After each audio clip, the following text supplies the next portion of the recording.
Hey, welcome to the Articulate Ox podcast, where artists talk about the art that made them artistic. I am your host, Soma79. I am super excited for this week's episode. My guest today is Gordon Downs, stand-up comedian from the San Diego area, and Gordon is working on a documentary about my favorite TV show, American Dad. Specifically, he's looking into why there isn't really any merchandise for American Dad. It's a TV show that's been on for about 350 episodes. It started on Fox, is now on TBS, and it's close to its 20th season. It's on I think 18 or 19 now, and it's been renewed already. So we still have more American Dad coming up. But strangely enough, there hasn't been a lot of merchandise out for it, which Gordon is trying to figure out why. So we talk a lot about that in the episode. He's got a Kickstarter going on now. He's trying to raise $10,000 by the end of the day of March 10th to fund this film he's working on. And I will go into all the details in that in the episode. But it was so great to talk to a fellow American Dad fan. We kind of get a little into about the psychology of the show and why it might appeal to people because, I'll be honest, I don't know a lot of other people that are as into it as I am. I don't really talk to other people that even really mention the show in the way they do other animated shows or non-animated shows or whatever. So it's fun to meet another American Dad fan. So thank you very much for joining us. Please donate to the Kickstarter if you can to try to get this documentary made. I think it'll be really fascinating and interesting, and it sounds like he's got some cool people that he wants to talk to. So thank you very much.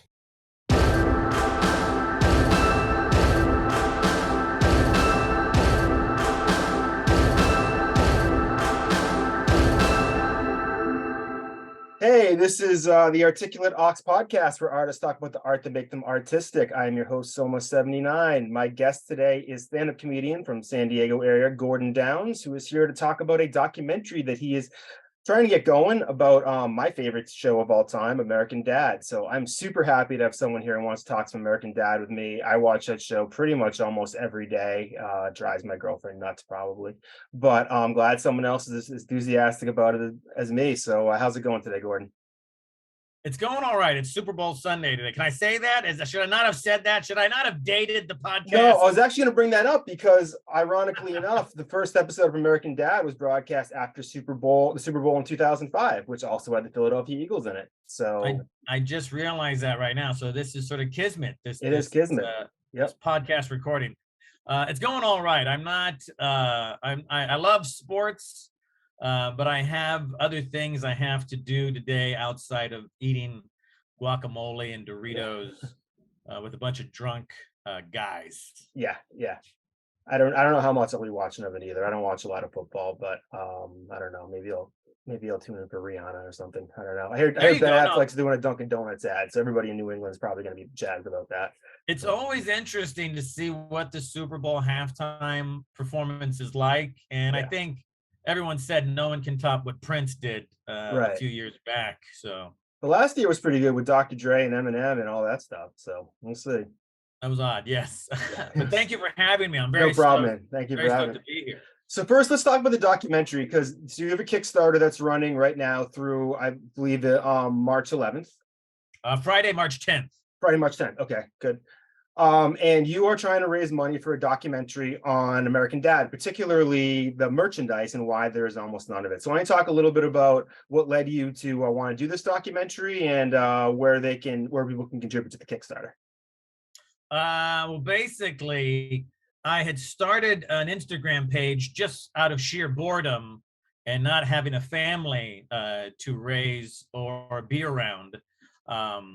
And it was an Instagram page solely dedicated to a merchandise from American Dad, because during the pandemic, I had started collecting and I was trying to stimulate the economy from my home. I was being a good citizen. I was sheltering in place. I was quarantining.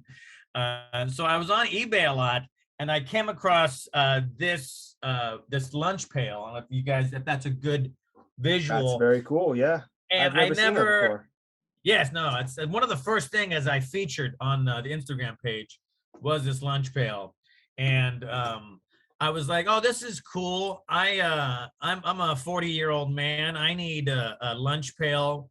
I'm a 40-year-old. I don't know what you're talking about. That's like, the only one within reach. There's others. And I'd never seen it before. I think I'd actually seen a photo of this, and there was also a thermos that was not inside this. that was basically Haley Smith's head, and then the head, the thermos cup was her bandana, and then hair on Oh, that's top. You could cool. unscrew it. Yeah, it was not with this. So I bought it for like $40, I think, with shipping and everything. And I thought I would come across a lot of these items like on eBay or Mercari. And it's very rare, I guess, when you come across someone that wants to sell one of their American Dad staff gifts. Because what I've learned is there's not that much merchandise out there. There is merchandise that's official, licensed from Toddland. And I'm sure you know what Toddland is. Explain it to the people who don't, though. Toddland is the official merchandiser for basically almost the animation domination block, the OG Bob's Burgers, Family Guy, American Dad, and I think they're doing Crepopolis now. Probably so Cleveland show. For everybody who had those Tim Bears. That's true. Yeah, they also handle Cleveland show. So they handle basically enamel pins, stickers, T-shirts, but beyond that, for American Dad and Toddland, there isn't much in terms of like toys or figurines or anything like that. And I learned that as far as official merchandise, there's not much. There's a little bit of the stuff like I just mentioned, but when it comes to the staff gifts that they get from the showrunners and producers of the show, like holidays, birthdays, there is quite a bit. There's like a whole catalog of items that they have. They give them hats every year. One of them has a Roger in the front, and there's a new hat they get every year. I think I'm only about 5 or 6 hats away from documenting all of them. And I have several hanging here in a backpack that was also a gift to staff that I never knew about. So there's a lot of things I still haven't discovered. I mean, I've featured maybe close to 20, 30, 40 items that were all staff gifts. But I'm still kind of looking and archiving. But along the way of trying to figure out how to collect more of this stuff, I discovered a lot of independent like Etsy artists or big cartel people who are making their own stickers and T-shirts and necklaces that have golden turds on them. And so it was like this underground network of people who were making bootleg merchandise because there was a demand for it. Yeah. And so once I figured that out, I was like, there's sort of a story here to tell. And I was hoping to get the funding to travel to the necessary cities to make it more compelling by interviewing these people in person. Yeah, that's an awesome idea. I mean, I've often wondered myself why there is almost no merchandise for it. I would love to be dripped out in a Bazooka Sharks hat and jersey right now. Like it's. I do have that right now. Oh my God. Is that official? This is an official item from Toddland that was only made for I think 2019 San Diego Comic-Con. It's a flex fit. Ooh, you can see the Toddland label there. I'll be looking for that on eBay later. That's the thing. A lot of also one of the things I've learned too after starting the Instagram page was that there's a lot of private sellers and collectors that either have extra stuff or they're getting rid of their stuff because they also collect other, things and other shows. So that was a whole community that I discovered too. It was like these people like myself and yourself who had these huge collections and these huge rooms, kind of like your room right there. Maybe not so much like your room. That's very impressive. But they had these things and these Facebook groups where it's just dedicated to enamel pins of Roger Smith. It's very, the more I followed the thread, the more interesting it became. So I was like, you know what? I have a background in journalism, so I thought let's do a documentary. Yeah. Okay, so before I go into all American Dad topics, let's talk about where people can support the Kickstarter. What's the best way to find the link? You know what, I'll put it up on the screen too, but how would you recommend people find it for people who maybe just listening to the audio version? If you go to Kickstarter and type in American Dad, I should be the only thing there that has those words on it. It's in the documentary section, or you can find it on all my socials, Gordon Downs, basically DOWNS, DOWNZ on Instagram. And I have the link in all my bios, or you can go to Instagram at American Dad Merch, and the Kickstarter link will be there as well. I'll put it in the show notes as well, so that if you're listening to this on YouTube, you can look in the description, or actually if you're listening to any podcast app, the link will be in there as well. Because I'm really hoping this gets made. Like I said, it doesn't make a lot of sense to me why they have it. You see so much stuff for Family Guy. You see, I mean, even more for The Simpsons.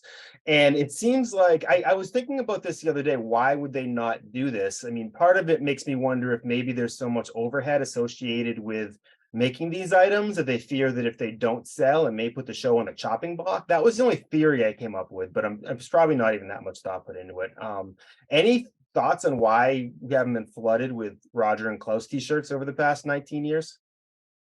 I have my own ideas. One of the aspects of this documentary, and if we don't reach the funding goal of $10,000, just to let you know, the documentary will still be made, but it will be a lot more Zoom interviews like this, as opposed to me and my cameraman flying in to New England and renting a car and driving to the place. And you know what I mean? It won't be as compelling, but I'll try to make it as interesting as I can with the technology available. As far as to why there isn't any merch, that's a really good question. Luckily, worthy of a documentary. I do have some of the people who actually work on American Dad graciously follow the page, and they've been very supportive of me trying to at least document and archive all this, because it's very interesting, even to them, that they don't have merchandise like their, I guess, the mothership, even though American Dad was created in the wake of Family Guy's death. Right, because a lot of people don't remember Family Guy was gone. That it debuted up to the Super Bowl when I was in college. I remember Kool-Aid Man coming through. I can picture it when I was in the dorm room. Oh, and we all thought it was hilarious. Then it was gone 2 years later, and it was gone for a little while. It was really the advent of DVD and Adult Swim that really brought Family Guy back to the people started demanding it. And that's when he started American Dad. But they were like, we got this new show, but now we have to go back and produce the old show, and we kind of are holding all the cards now. Right. So it's interesting how Family Guy has rocketed to major stardom like The Simpsons, and American Dad has also gone up. I think it's very popular, but it has a different sort of fan base that is a bit more, I don't want to say cerebral, but American Dad, the writing and the scripts are definitely more clever than Family Guy. Family Guy has a lot of quick jokes. Family Guy, it's like a stand-up set. They got like 5-10 laughs per minute. That's insane. It's great TV. But I think American Dad, it has a bit more meat on the bone in terms of substance. Hopefully, one of the main goals in this is to actually get a definitive answer as to why, like maybe a legal answer as to why there technically isn't any merchandise. And one of the producers on the show, one of the major cogs on the show, will hopefully be able to sit down and talk to me about that. They're checking to make sure that everything is all right with legal. So as far as that goes, that's one of the main reasons I have that, and I have the fans. It's really like a love letter to the fans of American Dad, really trying to show how dedicated and hardcore we are. And one of the interesting things I have learned while talking and interacting with fans and doing research and following the hashtag American Dad is there's a good portion of the fan base that identifies as neurodivergent or autistic to a certain degree. I'm probably somewhere on. I'm definitely OCD, ADHD, all of those things. I'm probably a little touch on the spectrum as well. See, that's the thing. The more people I talk to about that, the more I started to question myself and my own quirks, and I started to kind of look up neurodivergent, adult autism, stimming, whatever it's called. And I'm trying to see if there is some sort of connection, because a lot of us, we all watch American Dad. It's all of our favorite show, but we all seem to watch it at night before we go to sleep as some sort of nightcap. where it really sort of just calms us down, and it's very sort of enjoyable. It might just be a thing. Everyone watches their favorite show before they go to sleep, but there's a lot of adults with autism that do cite this as their favorite show, and it helps them pacify. So part of the documentary is going to be me actually documenting myself getting tested for Oh, that's autism interesting. spectrum disorder. It's really funny you Yeah, I mention that figured. because I keep American Dad on in the background a lot because with my ADHD, it's almost like I'm choosing one distraction rather than having the entire world of distractions. And it's like I'm doing my thing, and then that can be my distraction I can go in and out of. And it does soothe me in a way. Like I had a really bad day on Thursday, and at the end of the day, I was like, okay, I need to work out and watch American Dad because I do identify that show as something that takes me someplace else that I do find soothing, and it's like being at home. There's only a few shows that do that for me. I'd say it's that, maybe Frasier, and maybe Reno 911. I don't know why it's those three, but those are the ones that for some reason it actually it can absorb me in a way that other shows don't, and I feel at home in them. Yeah, it does. You're able. It does. There's a certain amount of escapism that is very easy for real fans of the show, and you can follow it. And I'm doing the same thing. At the end of the night, I'm on my iPad scanning for stuff, American Dad stuff, always looking out, planning for the next day. But I have that sort of in the background, ongoing, just episode after episode, and then I eventually fall asleep. So it's interesting that you kind of just made me realize that as well right now. It's and there's something about it. It was funny. You've probably seen this meme, but I just saw it, I think the other day for the first time. But it was about some guy on Reddit, and hopefully it's not made up, whose son every day when he wakes up blares that song and sings it. And I'm like, yeah, I don't want to do that. But That was one of the first memes, and I don't really post memes. This weekend, I'll tie this all back to what you just said. This weekend, we as in the Instagram page at American Dad Merch, we just hit 1,000 followers. So that's sort of our big thing. And we started the last couple of days of June 2022. And it's been very organic. I haven't paid for any ad spots or anything like that, just word of mouth and people following the hashtags.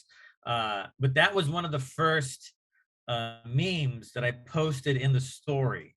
And ever since, I think July 4th weekend, the story American Dad Merch has been constantly alive. That's one of the things I wanted to make sure that it seemed like it was breathing, and there was someone actually behind the page. So, Yep. But I don't really post a lot of memes or video clips. It's just a lot of merch. It's very specific. Yeah. I do post video clips from the TikTok official show TikTok, because it's good quality, it's good audio, it's good video, it's the right length. I just post a lot of still photos with my commentary and any information, and I've only got 1,000 followers. There are so many other pages that do videos of the show, and they have like 50,000, 100,000 followers. And it's like, wow, it's we gotta get them to share your profile or something. We gotta get this. The people at Best of American Dad, the American Dad podcast, the only American Dad podcast. I was surprised. I listen to that sometimes. I was surprised there's only one out there. I'm like, should I be doing an American Dad podcast? Because it sounds like they're ending soon, if they haven't already. It's one of the there's a couple every time when I do my research, but the other two that did exist, they only did like 2 or 3 episodes. They did not really have their heart into it. These people, Christy and God, the 2 other guys who I don't know, I only really talked to her over DM. They are wrapping up. They have like 60 to 80 episodes, I think. They have quite a few episodes. Don't count me as that's not a right number. I think you're right though, because I was on it the other day, and I think I was looking at episode 68, and I was near the top. Yeah. But yes, they are ending 3 more episodes. They're wrapping up the podcast. And I don't know. I mean, if I can keep going with this page, and if it helps the documentary, I might start a podcast in the wake of their absence that's dedicated to American Dad. Well, if you need a co-host, call me, because I was thinking the same thing.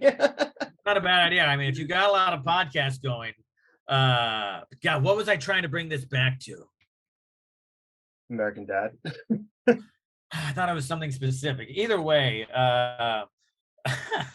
Anyway, what's the next question? I'm sorry. Well, there's something I wanted to bring back. When you say that a lot of the stuff you have are staff gifts, so that essentially means, for anybody who doesn't know, if you work in the industry and you're working on a show, if everybody works in an office, they have one of these with their company logo on it. But they do that if you work at a show like American Dad. Yep, there you go, Roger. So they're these in Marilyn Monroe thing. They're very unique items. They make very few of them. So how many do you think, because the staff of American Dad can't be that big, like some of these staff gifts, how many do you think were made? Like 200, 500, less? See, that's an interesting question, because I know, actually, I don't know anything as far as exact numbers. I haven't been as bold to ask that. Hopefully I can get that if we do get the chance to sit down. I know they make a hat. Like, I know this Christmas, the gifts that were given to staff were a tin of chocolate-covered peanuts that were the gold top peanuts. Reference from that episode. Very controversial episode that I happen to love. Very esoteric episode, but that's the kind of shit American Dad will do and not give a damn about, and I love that. Right. They also gave him an alarm clock, like a wooden clock that had Roger sleeping on the top. I haven't posted that yet. It's a nice sort of wood finish and a plastic. That sounds awesome. And then they had a collectible plate, like those plates that they used to make, or they still make. Yeah. Like a collectible that our grandmothers used to get. Yeah. It's basically a illustration of the Smith family house, but done like almost Hallmark style as an illustration. Really cool. And they're numbered on the back, and I think that number was 100. So that it was like 0 of 100, and then they have a certificate of authenticity, and those were the staff gifts this year, and a cell phone holder that also could hold a big gulp. So very kind of cool. and a hat, and a Roger hat. Are they hiring? A lot of stuff that they give out, and then just little gifts like coffee mugs to commemorate Earth Day, shopping bags that are recyclable, things like that. But as far as exact numbers, I do not know. Like I said, that plate, there were 100 made, and just a few months ago, the executive producer of the show, who follows the page, she very graciously sent me a bunch of, like, I guess, extras that they had. Like, here, I'll show you. I'm sitting right next to everything. She sent me one of these, which is a staff only plush Roger. It's got the golden shirt tag, and this was made by them, by her and the producers of the show, to give to the staff for Christmas a number of years ago. I'm not sure. So she sent me this, and Roger always looks so weird when you see him in 3D. For some reason, it's like it's a little jarring.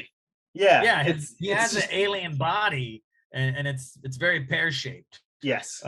This is my favorite. Unless he's wearing his special pants. That's a good episode. Yeah. This is a real record, B12 vinyl.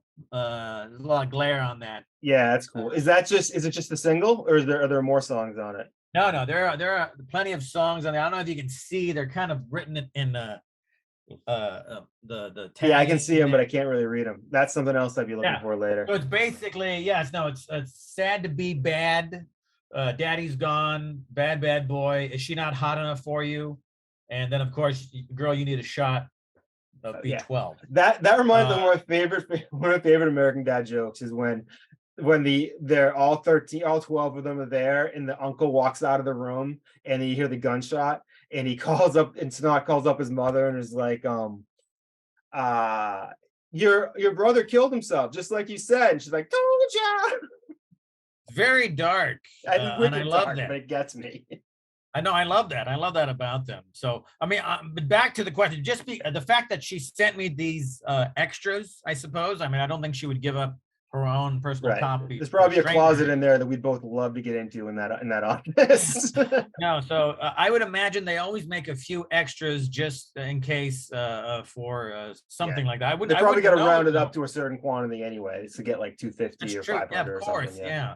You never know with these major corporations, but that's a question I'm hoping to get answered as well. Like, what are the runs you make of the hats? What are the runs you make of the gifts? Are there any extras? Can I have them? Things like that. What is your dream piece of, no, I mean, one that might not even exist anymore? What would be like your dream piece of American Dad merchandise? I have one in mind that I'll start with when I can think about it. I really want Gorilla Stan in that one episode when they show in the future where Stan turns into a gorilla is for some reason the most delightful thing for me in the planet, despite the grisly end he meets only moments after we meet him. But I would really love to have a Gorilla Stan action figure, like a really nicely made one. That's mine. Not a plush, not a plushie. No, I don't want a plush. I want something that's like, just a kid robot, something like that, or Super 7, make something. I mean, I don't know how much demand there's going to be for it, but if they can, I mean, something kind of like that. If you've seen like the sexy Flanders on skis they have for Oh yeah, Ned Flanders, something like yes. that. That's the great thing about being in San Diego is Yeah, Comic there. Con. Well, Comic-Con, and there is Super 7 is based out of Frisco, but there Oh, also is a flagship store is in Frisco, but they also have the store here in San Diego. oh shit, I So didn't know that. Super 7 is actually, it's great that you bring that up. Super 7 is actually a place I'm hoping to interview someone there that can go on record and help me kind of figure out why there isn't any merch or give their opinion. And maybe I can try to introduce them with Todd Land or with the people at the show and try to get some this sort ball of rolling. dialogue going. So that way, at the end of this documentary, there's something tangible to be shown. Because I would really like what you just said, maybe some special merch to be made as a result of this. I don't know. I'm getting ahead of myself, Right, but I that'd do be hope cool. to talk. I do hope to talk to someone at Super 7. So Super 7, those who don't know, they're a toy manufacturer that makes things like they do licenses with tend to be with smaller people, but they do a lot of stuff with bands like Czarface is hip hop group in New England that we love out here, 7L Esoteric with Inspector Deck from Wu-Tang Clan. They do all the Czarface figures, and they just released some Sex Pistols figures with Sid Vicious and Johnny Rotten, and they do all types of really cool things. I just saw too. They're releasing a Cliff Burton figure, the bass Yes, I player from saw that. Metallica. Yes. So it's like they have like Teenage Mutant Ninja Turtles. Like Yeah. it's like they do small runs, but they also have major, big ass brands that they're Yeah. partnered up with. So Yeah, they're a good follow. try, Definitely check them out. I'm gonna try my hardest to get something going there. So yeah, That's interesting. but I like So- that. Okay, my question, your question for me was merch. My Yeah, ideal. what would you love merch. to see? Well, I like that you have that figure, that idea, sort of like a Shogun Godzilla, but a big stand. Yeah, like that would be cool.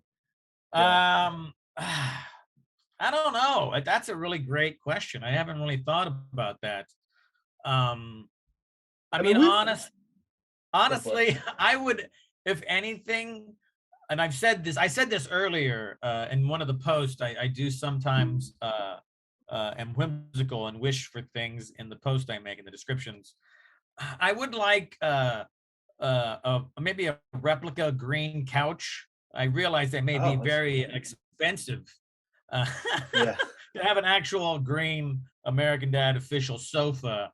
But maybe something small like that, something smaller, but something to do with the green sofa, I think would be great. I like Haley's my favorite character in the show, just because she's a stoner, and Yes.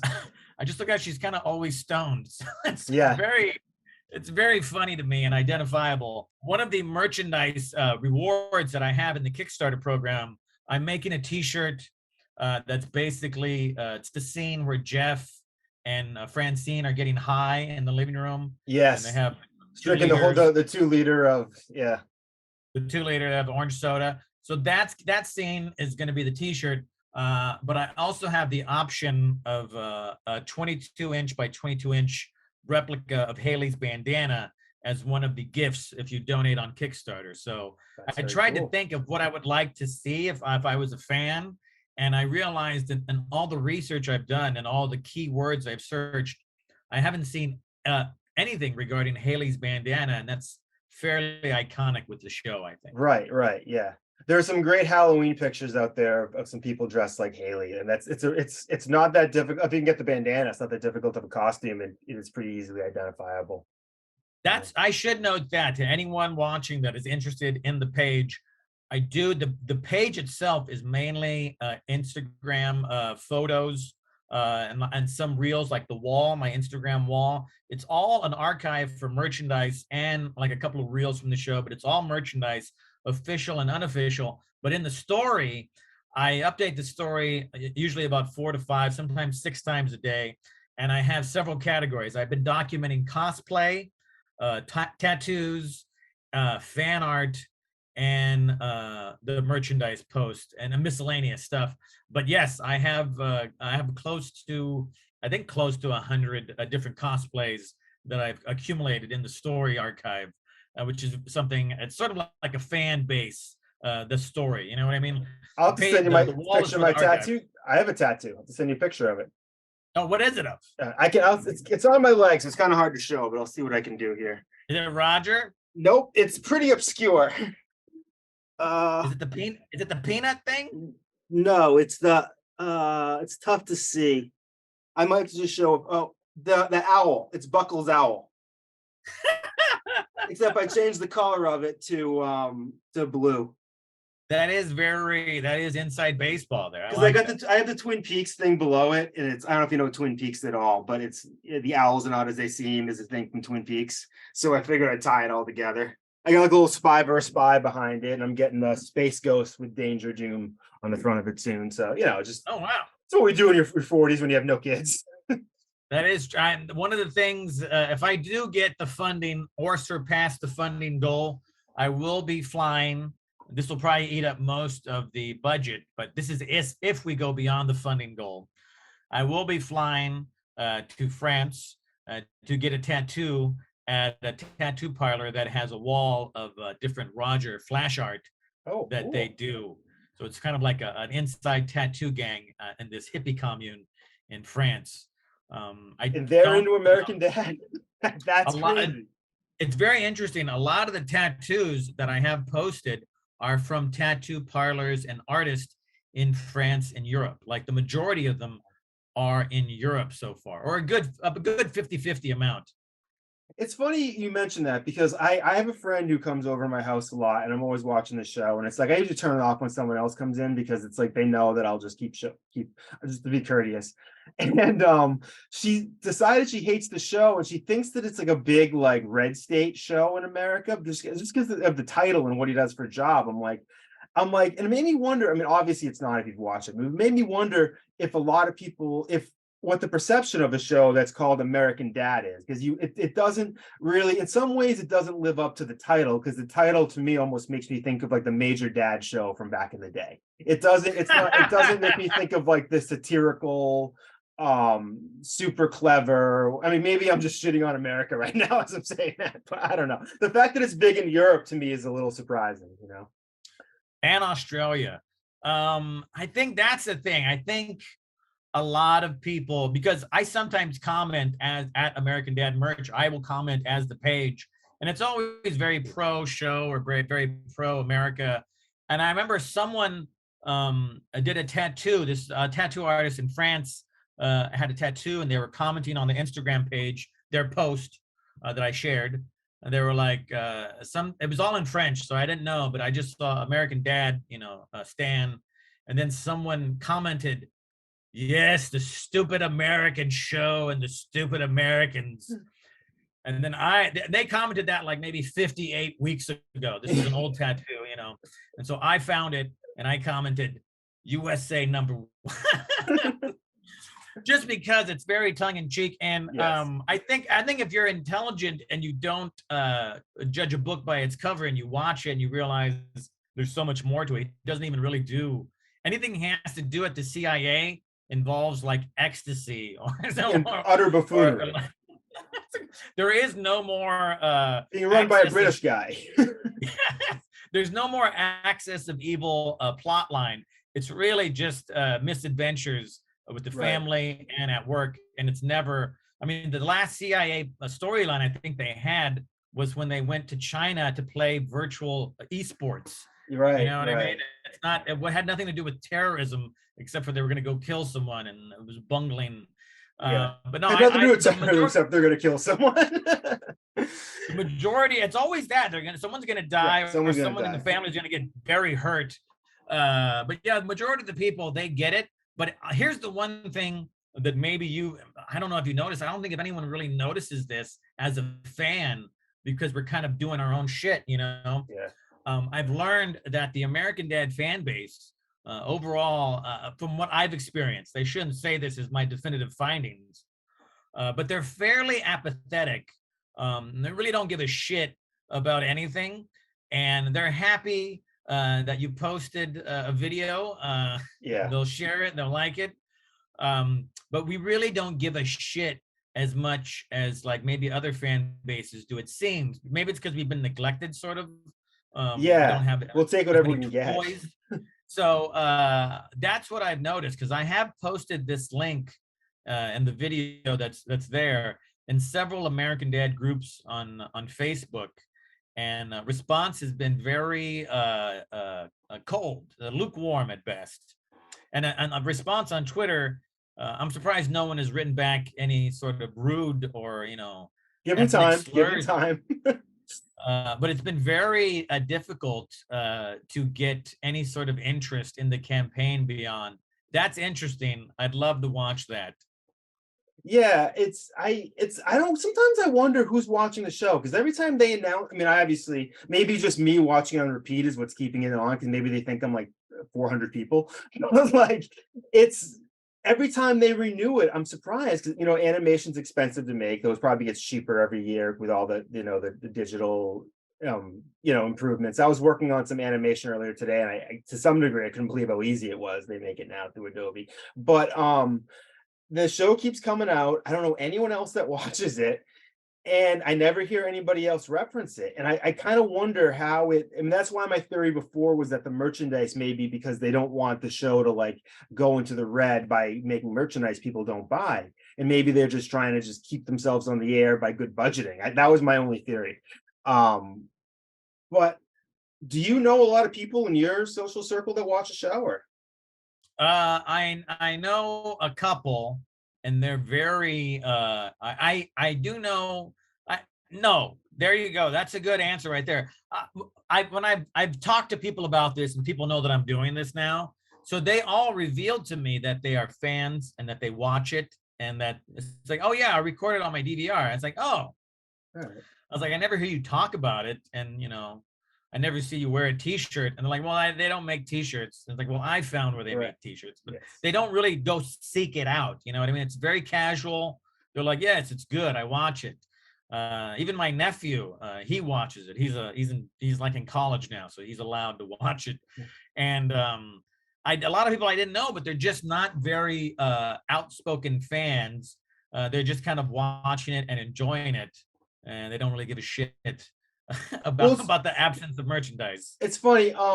So I'm a huge Mariah Carey fan, and there's been like 2 episodes where I'll see in the credits Mariah Carey, and I'm like, who the hell was she in that episode? And I go back and look, and she was a tiny part. I'm like, is Mariah Carey an American Dad fan? Is she just doing this because she likes it? Like, it blew my mind. There's a lot of random people that pop up on episodes that I know they get good guest appearances. The Weeknd's obviously a fan. I mean, didn't he help write that episode he was on, I think? I think he contributed, obviously, the song he wrote, and he contributed, I think, some of the. Oh yeah, that's right. Probably just by writing the song is probably enough to get credit. I don't know. I saw there are a lot of photos of him working with the guys who wrote that episode. So he might have had a hand in, and who knows? I mean, he's the goddamn Weeknd. Yeah, so he can do what he wants. Probably let him do it. Yeah. I know they gave him one of these plush Rogers. So. Oh, good lord. Well, maybe he'll put it on eBay and I can get it. So let's talk about favorite episodes. I mean, that seems like an inevitable conversation to come up around American Dad. What are some of your favorites? I do like a lot from season 12. I like Top of the Steve. I think I love Top of the Steve. I like that Steve is the lead, and he was kind of the stronger version of Steve that you see. Yeah. Big dog. I like that he was just a 90s sitcom. I thought that was kind of funny. I also, kind of to get into my top 5 almost. Go for it. I like Exquisite Corpses quite a bit. I think that was from season 13 though, not season 12. But I'm Which not one very is that? accurate. I don't know that. the titles as well as they should. Exquisite Corpses is the episode where Francine, Jeff, and Roger buy a tour bus, Yes. and they give tours, like murder tours of the Right. RB killer locations. And Craig Robinson is on the tour. That's right. Yeah. Good Get recall. aboard, nutsack. My favorite part of that, though, is they start the episode. They start the episode, and then they go through everything, and then they restart the episode. And I guess when they do the cold open, they stay inside the house. But usually the cold open follows Stan on his drive to work. Yeah. Oh, During yeah. this episode, they stay inside the house, and then we see what happens after Stan leaves, which is Steve comes down and he has his own song that he's singing. Yes. And then he leaves. And then Haley has to leave for SubHub, and then Klaus has a job as a lineman when he goes on to parody Wichita lineman. So I love that we got to see that, and then the image of they all went back to sleep, and then the image of them regrouping in the kitchen like at 11:30 or 11 a.m. Yeah. And Roger's making eggs, and that's just such a familiar feeling and setting. I just love how accurate that was. Yeah. And how unique it was to kind of see what happens after Stan leaves. I think that was a brilliant comedic idea. Yeah. But I'd have to say my favorite episode, and I'm like any episode, of course, like the fan base is a huge stoner fan base, as everyone knows. Yeah. So any episode involving Jeff and Haley is my favorite. Jeff and the Dank Ass Weed Factory. I love the Snoop Dogg. Yeah, I love that. The ayahuasca episode, but my favorite episode, hands down, and it's something that I just posted today as a contest for my 1,000th follower. What is my favorite episode of American Dad? Season 8. I don't know the episode number. It might be 12. Season 8, Adventures in Haley City. That's my favorite. Great one. I just watched that one the other day. For me, it's great because it's got kind of everyone's involved except for Klaus, but that's sort of, they always forget about Klaus. Yeah. But everyone's kind of involved in that one episode. I feel reads and feels more like a sitcom than any of their other episodes. It does, I could be, but it's very sitcom-like. There's things that you couldn't do in a sitcom that you can do with animation. Right. But I just love how it's perfect, and it's very absurd. The moments are absurd. Like a cigar. When they Charlie Day as the guy that they the meth head that they get. Oh, I didn't realize that was him. Every time that's Charlie. They put him in a Philadelphia Flyers hockey jersey. That makes sense. Yeah. Oh, but spoiler alert, they bring him and the lizard back after they're murdered at the end. Yeah. Like things like that. But I love that. But that's, again, Haley's my favorite character. So this was really a vehicle for her and Jeff, but Jeff was just stoned off eating too many edibles the whole episode. Yeah. So I really like it. And it shows like the relationship between brother and sister. It really felt like a sitcom, but it was just animated so crisply. So right, which that was where, I mean, when like The Simpsons and stuff started, that's sort of what they were going for. They're trying to make animated sitcoms, and it evolved into what most adult animation is now, which is just off the wall like insanity. You know? And I do like that the American Dad characters, they don't have a full set of hands. They're not trying to do that. They're making it so they only have like 3 fingers and a thumb. Yeah.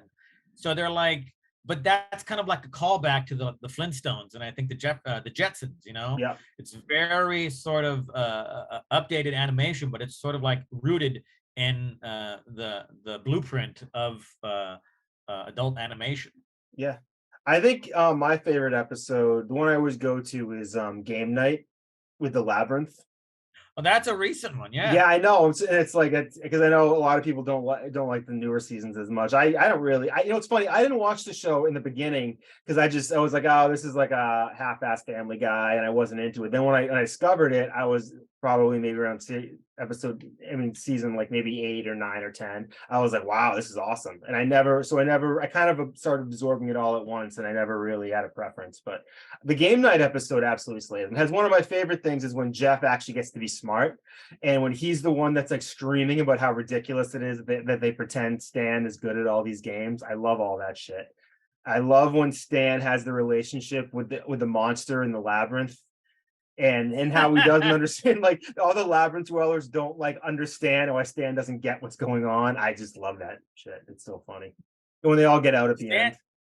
Stan didn't want to acknowledge the relationship. Yes. He was like, "This is my roommate." Yes. And they Yes. started holding Yes. hands. And another episode where Jeff is smart is, I think, just from 2 seasons ago, and Who Smarted. And that's Yes. where they do the operation on Jeff's brain and make him intelligent. What's great is the actor Jeff Fisher, who voices Jeff. He's been very supportive of the page. He shared a lot of Oh, things. He cool. follows it. So yeah, he's been very, very cool. So shout out to Jeff. He makes his own brand of wine in Santa Barbara, Habit Wine. So check that out at Habit Wine. I am not a big wine person, I'm not a big but drinker either, but but have still some support wine, it. So have Yes. some Habit Have some wine. Jeff Fisher wine. Oh man. Are there any particular quotes from the show that kind of always come to your mind, or that the ones that kind of stick out the most? Or just you think of and make you laugh? See, that's the thing. There was these groups on Facebook where I've been trying to promote this, and a lot of these things, it's like I post a link or something, and I get no action, and then someone else will post, "What's your favorite line from American Dad?" And then I'll get like 100 comments, And I recently posted this, and it's the one line. It's not even dialogue. It's just something Francine says to Roger that I love, because I don't know. There's the too spicy for the pepper. Everyone Yeah. knows that. But my favorite line is when Roger does something. He knocks something on the floor, or he asks for something, and they're in the kitchen, the whole family, and Francine just calls him a bald ass alien piece of shit. I love that. That's my favorite line. I just love it. I always think about, "Oh, my margins are safe." Like when Klaus runs the bodega, which is one of my Oh favorite God. subplots. That, and it goes, "I want to be balls deep in Boar's Head ham," or something like that. I don't know. He wants to be Boar's Head certified again. Yes, yes. Oh, it was balls deep in potato salad, I think. I don't know. I think I sometimes think I don't like Klaus, but some of my favorite lines are Klaus lines. When Klaus has Yurig or whatever bring the plastic doghouse in with a crane, and then he's in there smoking weed playing Guitar Hero, that's one of my favorite jokes. I love one of the things that I really wish I could show you today, but it broke in transit. Was a fishbowl, like a regular sized fishbowl, Yeah. like the one that Klaus is in. Not a bowl, but like a fit, like more like a fishbowl, like a glass thing. And it had engraved on it the American Dad logo, and I think it said 100 episodes. And it was a placemat. It was it was like the centerpiece for the 100th episode party at all the tables that they had. Oh, cool. So people were allowed to take them home. I think they gifted a certain number of people with these. I tried to buy that. It was the exact one of them from the 100th party. And the guy who sent it to me from LA wrapped it very poorly. Ugh. And when it got to my doorstep, it was just a box of broken glass. Oh, that sucks. It was That's going to be heartbreaking. the crowning piece of my. Not a lot of people have them, and yes, I should have kept at least one of the jagged pieces of glass. Yes. I think, one of the Well, shards. you could definitely just get any piece of glass and say it's that. No one's really going to call you on it if it's not right. So what is your favorite piece of merchandise that you've been able to collect? Probably the vinyl. I think this, because it's actual. There's an actual record inside of this. Yeah. I think that makes it because I love music and I love the songs. I haven't opened it yet though, but this is definitely my favorite piece, the B12 American Dad vinyl, simply because the cover art is cool. But when I get a record player, I can actually listen to it. Yeah. I will eventually open it. But that is hands down my favorite. Cool. So aside from all this American Dad stuff, you're also a stand-up comedian. So how long have you been doing that for? I started in 2005, Labor Day weekend at the Comedy Store in La Jolla. And I kind of never stopped. So since 2005. How would you brand your type of humor? Well, I guess I have been labeled relatively blue here locally. Uh, Bringing because I don't down the mood of the beach. I don't want to say I curse a lot, but I'm certainly not a clean comic. If anything, I'm I'm a knockoff of I'm doing a bad imitation of David Tell. I love David Tell. I love Todd Barry, and I love Brody Stevens, the late Brody Stevens. Yep. Who I could actually call a friend. I knew Brody personally, and we had pizza. He would come down to do the Comedy Store quite a bit. So I did know him, and I do miss him as well. But the combination of those three guys, I think, and just a smidge, I will say just a smidge of Bill Hicks because of my angst. But I don't. I mean, I talk a lot about my ex-girlfriend. I talk a lot about drugs. I do a lot of crowd work because I do like to interact with the audience a little bit each set, just so it kind of makes it feel authentic and unique to the evening and the performance. Where a lot of people will just do the act and not veer off script. I make it a point to improvise in the middle of my set, just because it keeps me on my toes as well. Yeah. It's a great skill to learn. It's a really great skill to learn because it separates you from the others. It's very difficult too, unless you're very personable, which I am not.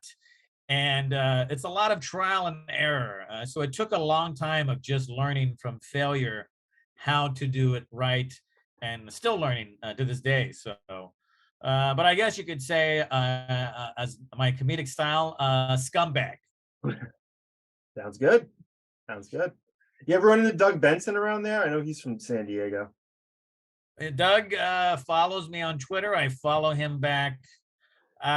He is from San Diego. I did his podcast 2 years ago during Christmas. Doug Doug loves movies. Were you with the 12 Guests at Christmas? No, I wasn't. I was I don't know what it was. Was it the day after or the day before? It was right around Christmas 2021. It was maybe it was in the Christmas taint, as he calls it, the week between Christmas and New Year's. No, it was actually 2022. It was last year. Jesus Christ. It was a horrible experience, if you want me to recall it. Yeah, I mean, go for it. You can find this on his thing. Oh, trust me, I'll be listening to it. Yeah. So I'm sure I'm painting it much worse, but before the show, I was working at a club called the American Comedy Company, where where the podcast was recorded. It's a comedy club in downtown San Diego. I was working there as just a consultant, talent buyer to a certain extent, and I was the house MC during the pandemic because we were one of the few clubs that would still be open despite being told to shut down. I am pro-vaccine and pro-mask. I just want to say that I believe in them. I think they suck. The masks suck, but you got to wear them. Yeah. Either way, I was doing that, so they were like, "Hey, do you want to do Doug's podcast? He's looking for a guest." He actually hit me up through Twitter, so I was there early, witnessing the setup, and the sound guy for that recording, who is also the host of the open mic, a horrible host. He's an incompetent sound guy because he wasn't able to set up the microphones to Doug's writer-ification. He made specifically requests for like 4 or 5 plugged-in mics, handheld, and he gave him some cordless ones. It upset Doug very much. So right as I was going up to introduce myself to Doug and say hello, he turns around. He was like, "This is so fucking unprofessional. I could fucking leave if I want." We didn't sell enough tickets. I could fucking leave. Oh my God. And then he storms outside, and I'm right there getting ready to say hello. I'm the new guy that you're going to have on your podcast. So I immediately start drinking because I can drink there for free, or I did. So I was getting very drunk just to kind of, I thought it was going to be bad and just kind of calm my nerves. And we start the podcast, and Doug's fine. He's not showing the emotion he had just shown, 30 minutes prior. It's not the biggest turnout, but there's some people there, a little under 100. And just 5 minutes into the podcast, one of his, there's like some dude that I'd never heard of, and I'm sure no one's ever heard of me as well. But some dude I never heard of is on the podcast with Nick Thune and Doug Benson. Me and Nick are performing at that club that night. So I will be there all night long, all day long. This kid, this open mic kid, who I will call him that, I guess Doug has him around him because he brings wax or he knows how to light the torch. I don't know. I said something sort of like, I don't even remember. It was something sort of like reaffirming what the guest next to me, like Doug's little crony, had said. And then Doug's crony guy, he was like, "Hey, watch it, man. I'm not your friend." And I was like, whoa. I was like, whoa. I was like, Doug, is this guy cool? I was like, what just happened right now? That's very hostile, Yeah, especially for like somebody who smokes a lot of weed. Exactly. And we were just joking in the green room a second ago, and then he has this totally different aura. Like, I hate when people are like that. They act one way in private, and then in front of everyone, it's like, that's not authentic. You're not being real. So, and Doug didn't really address it. He just, okay, let's move on to a movie topic. And I was like, hey, man, what the fuck? So I'm relatively, I don't want to say drunk, but I'm getting there. And now, instead of leaning in and enjoying myself and trying to get into the questions, I'm on my heels for the rest of the podcast, waiting to see if this guy is going to attack me again or say something derogatory again. So that way I don't look like some bitch, some fucking simp open micer that he is. Right. So I make sure I slam him down the next time I can. There's obvious tension between us. And the whole thing, it was just a very sloppy podcast. I'll say that. Also, due to the fact that the microphones were feeding back through half the fucking thing, thanks to the incompetent sound guy. But it was very, like, I love Doug and I love his brand of humor. And I thought he has some good podcasts and good ideas. But it was just ruined by this fucking dude who had just kind of had me on the defense the whole time. And then after the show, I was like, what the fuck is your problem? And he was like, oh man, I was just kidding. I was like, fuck you, you were just kidding. That's not really yes-anding. I mean, it's not the way you do things. It's you don't act hostile on a stoner podcast, and you don't get to say, oh, I was just kidding after you don't just say I was just kidding. It's like, no, you weren't. You don't know each other that well. We just met. We should have been very cordial. You fucking prick. So, he was lucky I didn't fucking accost him outside of the club there on the street. But yes, that's my one interaction with Doug. The great guy. I don't know why he brought that fucking idiot to do the podcast. But yes, Doug is from San Diego. He always does a podcast there at that club every December. Because he's visiting with his mom. But I no longer work at that club. So he was nice enough to record a short thing for a song. I'm a hip hop artist as well, and I'm doing this song called "You're Scaring the Ducks," and it's like a song about mental health. And he was nice enough on Cameo to record for me an intro where he like takes a huge bong hit and says, "You're scaring the ducks, you stupid fucks," or something like that. So wow. That's gonna get mixed into the song when it comes out later on this year. But yeah, it's funny because he always has that sense that he sometimes will reference times or he's gotten very angry, and I kind of can't picture it. But the more and more, like, he does seem like he might have a little bit of a temper. That's in behind closed doors, So and rightfully so. His professional writer, was not honored. So, it's infuriating, and it's something like I mentioned. I do rap shows. You can't believe sound people have one job, and I'm not shitting on all of them. I know some really great ones, but like, it's amazing how many times you show up and even basic things aren't Art, right. You're like, don't you do this all the time? It's like being a pizza place without having like a pizza cutter. It's like, just, I don't understand what's the problem. Like, your job is microphones and you know the room. The room's not changing every time. Like, this should be the easiest job. But, Yeah, I think that was the last time they had that guy do that. Now, whenever Doug does do the podcast, they hire an independent sound engineer to come in and do audio for the shows. yeah, yeah, it's crazy. So, so do you have any shows coming up soon? Basically, just at the Comedy Store in La Jolla. Oh wait, I'm doing a show now. Actually, when this thing in March, yeah, I'll be at the Yeah. Comedy Store most Tuesdays and Thursdays. That's really the only place I'm doing stand up per se right now, unless I get booked anywhere else. But I'm kind of focusing all my efforts on the documentary. All funds are going to the documentary. And the Comedy Store is just like my home base where I can call in for spots each week or each month. And I get a few spots. It's great.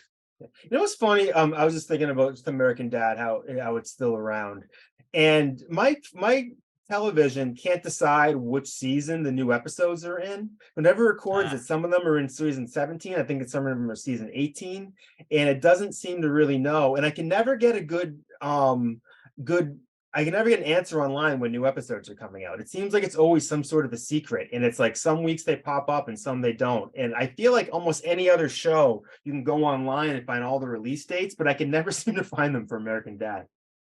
if you go to America, if you Google American Dad wiki fandom, you will often see the upcoming season's episode titles and Oh, cool. just the titles.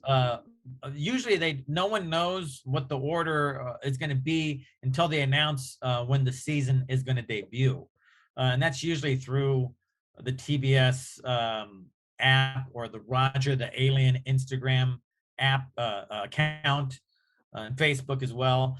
One of the things I noticed this season was they jumped back between 17 and 18 in terms Yeah. of airing date.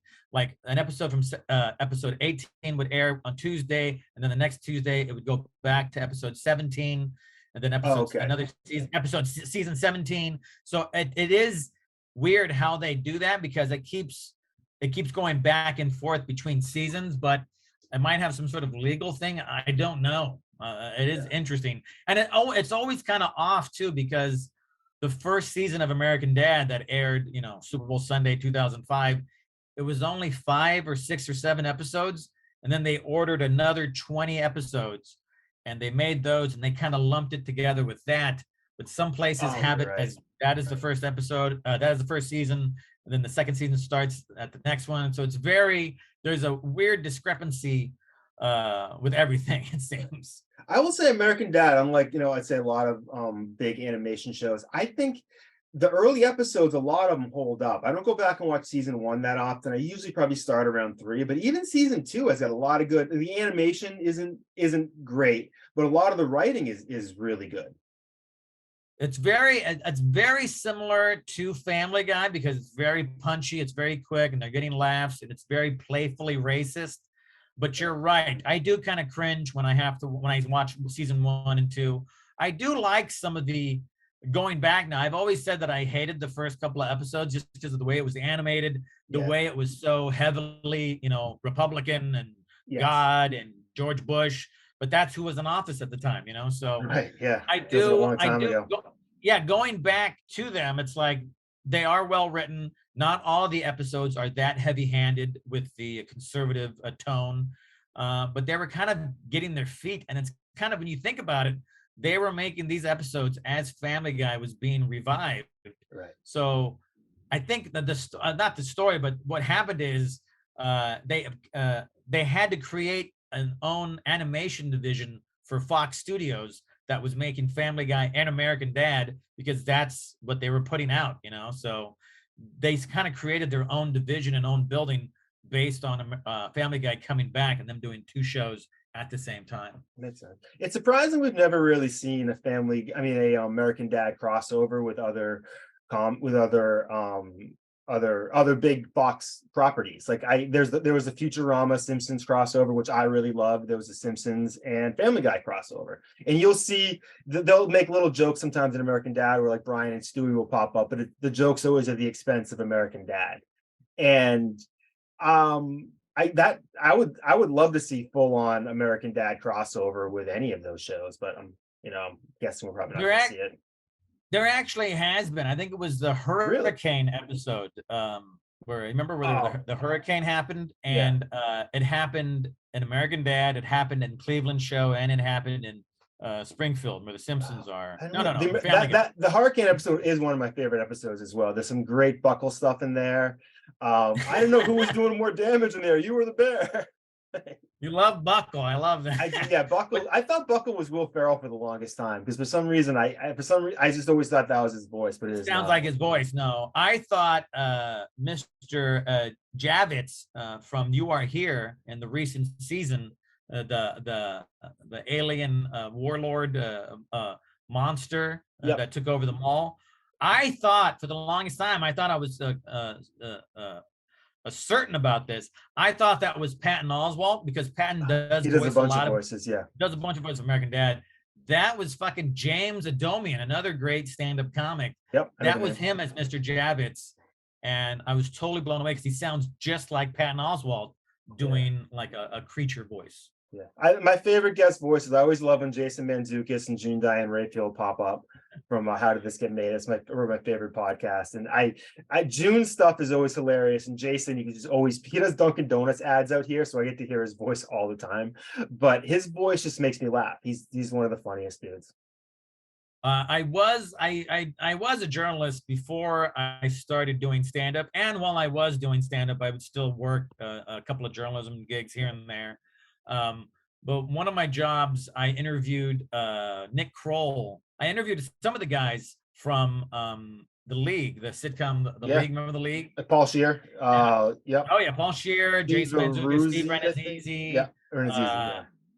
And they had a lot of great guest stars. But I remember I interviewed those guys, and I was like, "You're all comedians. You all have a live performance chops. Who is the funniest person on cast?" And they all said, Jason Mantzoukas. He's the funniest dude just amongst us. He's the one that makes us laugh the most. Yeah, he's just one of those people who, Tracy Morgan is like that for me, where I could literally watch him read the phone book, and I think they even did that in an episode of 30 Rock, and it was hilarious. But I saw a video of him sitting at the airport the other day, and I could have watched it 50 times in a row and been equally delighted. I think my favorite voice guest star on American Dad is Gwen, the sister Gwen, who is voiced by, oddly enough, Uma Thurman. I never realized that was Uma Thurman. Wow. That is Uma Thurman as Gwen. So I always love that. And a lot of people don't know this, but I've learned this through the research I've done. Lola Fuentes. Remember Lola Fuentes? Yeah, who was she? She was the sexually curious. Yeah, sexually curious homeschool kid. Yeah, who was the voice? Latina. God, what is I can't I could probably find it real quick. It's on the tip of my tongue just because I know it so much. She was on the show Glee, and was it not Jane Lynch? That's the only person I know from Glee. No. She tragically drowned right at the beginning of the pandemic, and left her son in the boat. Her name starts with an N. I'm looking. Naya Rivera. Naya Rivera from Glee. She was the voice of Lola Fuentes in just that one episode, and then she tragically passed away. So. Oh, that's sad. But yeah, I never knew that she was. She did that voice, and then there will never be any Lola Fuentes again, I think. Yeah. There's a lot. There are a lot of random voices that pop up on the show. I sometimes wonder. I mean, Patrick Stewart's obviously made a big commitment to the show. I mean, he's been on it for years, and one of the only actors we've ever seen playing himself. Like literally, we've seen him, like the real him on camera on the episode with the where they do the play, on the controversial episode. Oh yeah, Blood Crieth Unto Heaven. Yeah. Are there any episodes that you aren't into? I'm one of the people who can't watch the one with the dog, where it's with Stan's dog. That one just I can't watch that. I can't. I love animals. I have two cats that are sleeping behind As me do I. right right now. um, there is one episode. There's a couple of episodes. I mean, I like them all, but the one recently where they Stan bought the rights to the play Stomp. Oh, I love that one. For some reason, it just kind of irks me, and it's weird, and I appreciate that it's kind of weird, but Yeah. it doesn't do it for me. I didn't enjoy that. And Langley Dollar Listings, that wasn't. Yeah, I didn't. That one wasn't great. I don't think. I I watched ended up it seeing the again premiere. recently. I think. Yeah, no, it was. I think last season or this season. No, last season. The Watering Hole one was this season premiere. The Langley Dollar. I went back and watched it, and it was enjoyable, but it wasn't like. Yeah, those two, I guess, are probably the ones that I could shit on the most. Yeah. Yeah. Okay. So I could keep you here talking all day, but I only had one other question for you. Theories on where you think in the house is closest alcove? Oh my God. So there are two locations that have been shown in the show. One is just off the kitchen. Right. I And remember that one, one from the when she had the exercise machine. yes, which was odd that they would say that because it was just off the kitchen. And then one is sort of like behind, underneath the stairs, or I think it's like somewhere right around there. I don't know. I feel like there's one on the second floor too, because I'm just trying to think every time I picture it. Like there's definitely some where there's more of a wall than there would be in the one in the kitchen. Like there's No, more on both sides. I think you're right. Like at the top of the stairs, Maybe on the where right there's or like something. I feel where like there's maybe at just the I don't know. I gotta there's like a map this shelf. out. There's like a shelf there for his bowl, and then above is where he puts the poster. They haven't really made that a concrete, definitive place yet. I think that's one of the reasons that they kill people and bring them Yeah. back. They just kind of don't give a fuck. And that's Yeah. that's another way they show that Klaus isn't that important. They're like, his home is wherever we feel like it is. Right. It's funny. There's definitely people willing to argue online about the timeline of the show, especially like on Reddit, where they're like, okay, this timeline ended now, and this one is now. And it's just like, all right, I don't know. It's a cartoon. Like it's tough to track. But then sometimes too, things like Jeff, the whole storyline of Jeff going into space and coming back, it does follow a narrative timeline, and as does the Golden Turd. So I don't know. It's The beautiful thing is that they kind of cherry pick what they want to have in the American Dad canon and the universe. My favorite way to highlight what we're talking about is the therapist, Stan yeah. and Francine. Their Dr. whatever his name is. He's voiced by Ted Ted Danson. Danson. Yep. At the beard. In the shrink, I think that was the episode name. Yep. He gets his head bitten off by an ant and he Yep. dies. And then I think 2 seasons later, I just saw that episode today where he's like, I thought you were dead. He's like, and then Francine's like, Doctor, whatever his name is, like, I thought I have a memory of you dying. And he's like, no. And then they go right back into the thing. So it's like they don't really give a shit. And it's not really important. It's like, it's not like Rick and Morty where there has to be an actual timeline and a universe that coincides with the script in that episode. It's like whatever they feel like, and I kind of respect them for that. Right. And I think the hot tub episode, both Stan and Francine die at the end. I think it's that one. I mean, that's one of the more controversial episodes is hot water. But yes, Stan dies. Like, Stan's dead. Yeah. I think a lot of anyone that have too many songs or a lot of songs, I think that's where you lose some people, because like I think that might be why the hot tub one isn't as highly ranked, because I think there's probably just a little too much music or something. But I don't know. A lot of people like that. Some people cite that as their favorite episode. Yeah. You got to remember though, it's a musical family. Seth likes to sing. Yes. Rachel likes to sing, and then Scott Grimes, who is Steve, he is an actual professional singer. Yeah, he's in a band. My friend just saw them out in LA not long ago. He sent me pictures. That's right. So it's like these people actually enjoy singing and they want to sing, and if it makes them happy, they do incorporate it. I didn't really see too many songs this season. If anything, it was more Rush than any other band, you know? Yeah, yeah, yeah. All right. Well, let's get another plug here for the Kickstarter. So I'm gonna have the link up here, and then I'll have it in the show notes, and it goes through March 10th. So you're trying to raise $10,000 to make this film, and yeah, I hope it works out. I'll be making a donation later on, and yeah, I mean, either way, this sounds like a great project. Thank you, man. I appreciate you having me. It's if you're on Kickstarter, it's American Dad Merch, the documentary. Either way, if we don't get to 10,000, I'm still going to make the documentary just on a smaller scale and with what I can. But I appreciate you having me on and helping me get the word out. No problem. Thank you very much, and thank you for doing this. So, all right. So, I guess we'll see you guys next week. Have a good one.